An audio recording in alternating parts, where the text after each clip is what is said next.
आज की इस कहानी के अंदर हम बात करने वाले हैं भगवान श्री राम के जीवन से मिलने वाली सीख के बारे में। किस तरह से उनके जीवन की सीख हमको जीवन में सफल बनाने में मददगार साबित हो सकती है। अगर हम बात करें तो रामायण को पुराने मूल्यवान ग्रंथों में से एक माना जाता है, जो मुख्य रूप से भारतीय संस्कृति को दर्शाता है। ये जीवन शैली के आदर्श तरीके को भी दर्शाता है और साथ साथ भगवान राम और देवी सीता सभी के लिए पूर्णता के प्रतीक हैं। रामायण में कई तरह की बातें बताई गई हैं और वो केवल एक ग्रंथ नहीं है। उससे हमको जीवन जीने की कला सीखनी चाहिए और साथ साथ ये भी सीखना चाहिए कि आपको किस परिस्थिति में किस तरह का व्यवहार करना चाहिए।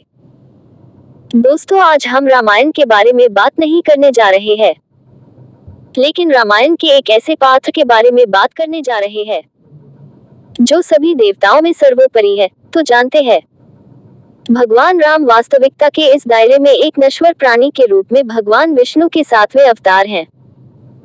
आज हम कुछ बातें आपके साथ शेयर करने जा रहे हैं जो भगवान से सीखने के लिए सबसे अच्छी है। आप उनसे जीवन की वो महत्वपूर्ण बातें सीख सकते हैं जिनको उन्होंने खुद अपने जीवन में अपनाया था, और वो महान कहलाए और जब तक ये दुनिया रहेगी तब तक उनका नाम भी रहेगा। भगवान राम के जीवन की 7 महत्वपूर्ण बातें। नंबर 1, कभी हार मत मानो। सीता को लंका के राजा रावण ने बंदी बना लिया था, जिसकी वजह से सीता की तलाश में राम को बहुत अधिक समय लगा था। माता सीता की खोज में उनको बहुत अधिक समस्याओं का सामना करना पड़ा था, लेकिन उन्होंने कभी भी पीछे हटने या हार मानने के बारे में नहीं सोचा। यह उनकी अपने प्रेम की शक्ति और अपने लक्ष्यों के प्रति समर्पण था। इस बात से हम क्या सीख ले सकते हैं? ठीक इसी तरह से आप जब अपने लिए कोई भी लक्ष्य बनाते हैं तो इसमें एक दिन, सप्ताह या साल भी लग सकते हैं, तो आपको कभी भी पीछे नहीं हटना है, बस अपने लक्ष्य की तरफ बढ़ते ही चले जाना है। नंबर 2, विनय ही सर्वोत्तम नीति है, कभी अहंकार नहीं करना। राम जी वहां के सबसे अच्छे तीरंदाज थे।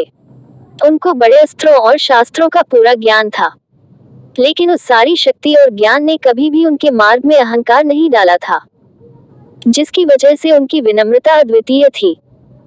उन्होंने कभी भी अपने जीवन में अहंकार को जगह नहीं दी, वो हमेशा विनय के ही मार्ग पर चलते रहे थे। नंबर 3, हर स्थिति में शांत रहो। उन्होंने युद्धों में और बहुत से राक्षसों से लड़ाई लड़ी है और उन्हें दर्दनाक अनुभव भी हुए हैं, लेकिन उन्होंने कभी भी अपना आपा नहीं खोया। अपनी भावनाओं पर एक विशाल स्तर का नियंत्रण किया है। स्थिति कैसी भी हो, कोशिश करें कि दिमाग को ठंडा रखें।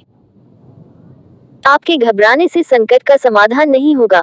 अगर आप खुद को शांत रखना सीख जाते हो तो आप किसी भी समस्या का समाधान आसानी से निकाल सकते हो।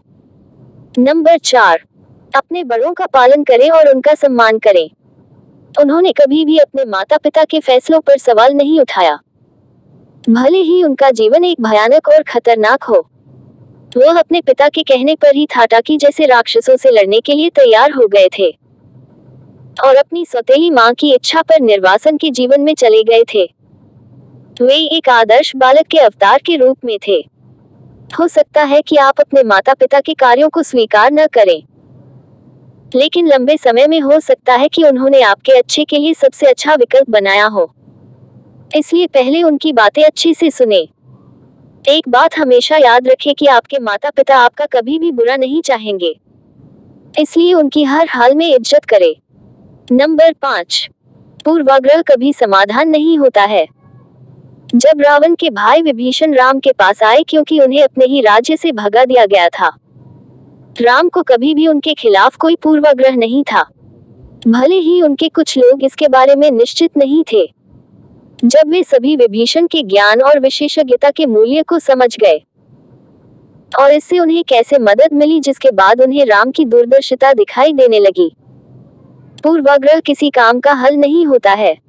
आपने जो सामना किया है उसके बारे में कुछ गलत लग सकता है, लेकिन सामान्य विशेषताओं को देखें और आप लोगों और स्थितियों अवसरों के वास्तविक मूल्यों को देखेंगे। नंबर 6, दोस्तों का महत्व। लक्ष्मण और हनुमान भाई से बढ़कर थे और भगवान राम के भक्त भी थे। वे राम के सबसे करीबी दोस्त थे और उन्होंने इसे बार बार साबित किया था। एक भाई के रूप में उन्होंने अपने भाई भरत को राज्य का भार और परिवार की जिम्मेदारी सौंपी थी। दोस्तों, हमेशा आपकी पीठ थपथपाई जाती है, चाहे आप जिस स्थान पर हों। आपका परिवार और भाई बहन आपके जीवन में अब तक के सबसे अच्छे दोस्त हैं। नंबर 7, सबके साथ समान व्यवहार करें। भगवान राम ने सभी के साथ समान व्यवहार किया और इस तरह उन्होंने सभी के बीच प्यार और सम्मान अर्जित किया। कोई व्यक्ति चाहे छोटा हो या बड़ा, गरीब या अमीर, वह सभी के लिए एक जैसा था। यहाँ तक कि जब सबरी ऋषि की बेटी ने उन्हें पहले से ही झूठे वाले बेरी के फल दिए, तो उन्होंने बिना कुछ सोचे समझे उन्हें खा लिया। वह हमेशा लोगों के प्रति दयालु और विनम्र थे। हमें इस गुण को यहाँ रखना चाहिए। हमें हमेशा सबके साथ समानता का व्यवहार करना चाहिए और हैसियत, उम्र या जाति के आधार पर भेदभाव नहीं करना चाहिए। हमें जानवरों के साथ समान व्यवहार करना चाहिए, क्योंकि सच्चा इंसान वही है जो जानता है कि हर कोई समान व्यवहार का हकदार है। भगवान श्री राम के जीवन से हमें बहुत कुछ सीखने को मिलता है, खासतौर पर उनके द्वारा अपनाई गई व्यवहारिक नीतियां। यही कारण था कि कठिन परिस्थितियों में भी वे सफल रहे।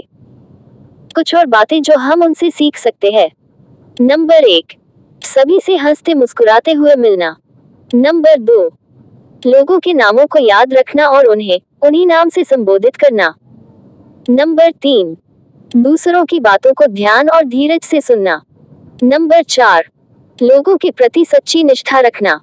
नंबर 5, दूसरे व्यक्तियों को सम्मान देना। नंबर 6, किसी को अपने विचार मनवाने के लिए तर्क और विवाद का सहारा नहीं लेना।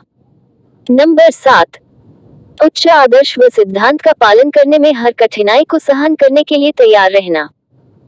अंतिम शब्द, राम मनुष्य की सबसे बड़ी और सर्वोच्च अवधारणा है। उन्हें मर्यादा पुरुषोत्तम यानी सर्वश्रेष्ठ इंसान कहा जाता था, जिन्होंने इंसान के तौर पर कभी अपनी हदें पार नहीं की। रामायण दुनिया की सबसे बड़ी साहित्यिक और साथ ही धार्मिक पुस्तक है। रामायण हिंदुओं के लिए सबसे महत्वपूर्ण धार्मिक ग्रंथ है। ये दुनिया का दूसरा सबसे बड़ा धार्मिक महाकाव्य है। सबसे बड़ा निस्संदेह महाभारत है। एक महाकाव्य और धार्मिक पुस्तक होने के अलावा रामायण में उच्चतम स्तर की कूटनीति, प्रबंधन, सामरिक और रणनीतिक कदम शामिल हैं। दोस्तों, आपको आज की हमारी ये कहानी कैसी लगी?